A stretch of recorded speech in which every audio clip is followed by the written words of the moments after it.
این جنایت مدهش باری دیگر عاقبت پیش بردن حیات ناسالم را نشان می‌دهد که از تاثیر آن جوان دختر در عین کمالات مجبوراً از حیات محروم و نورس همچون قاتل شناخته گردید.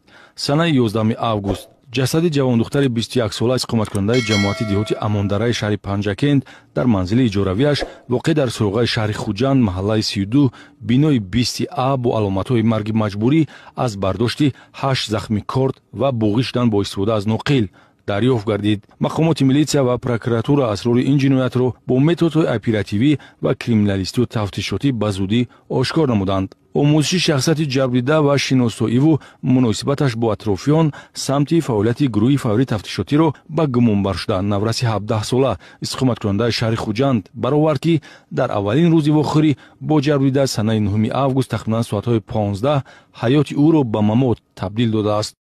با قطع سیم از گردانش بومش کردم، سکاندم از گردانش، زمین به افتید، نیم جان شد، چله جان شد، کود شد، سر دادم، با خست با آوازهای پس حاضر ایستا گفت من میلسه تلفن میکنم گفت اینه که میباید برداشته میرد عمرت تربانه میگذارد گفت.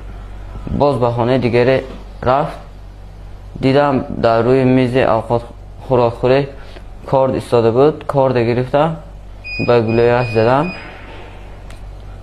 زدم به اشکمش زدم. تا صادر نمودن جنایت آدمکشی بین گمانبرشده و جبریده اطراف مناسبت‌های محرمانه بحث لفظی صورت گرفته. در نهایت بوغی کردن با نقل و با استفاده از کارد خوجگی پای در پای 8 مراتبه به عضوهای حیاتاً مهم زدن حرکت‌های جنایتی گمانبرشده میباشد که مرگ را فرا میرساند. جسد را با کورپاک پیچانیده با نقل بسته در تگی رخت خواب پنهان کردن با مقصد رویپوش کردن کردار جنایتی انجام داده شده باشد هم به گمانبرشده کمک نکرد، زیرا جنایت آشکار و اکنون او را ضرور است پاداش عمل خود را بیند. در ارتباط به حادثه مذکور با دسترسی طلبات ماده 104 کودکس جنایتی نسبت نورس با جرم آدمکشی پرونده جنایتی آغاز و چاره پیشگیری در نمود حبس تطبیق گردید.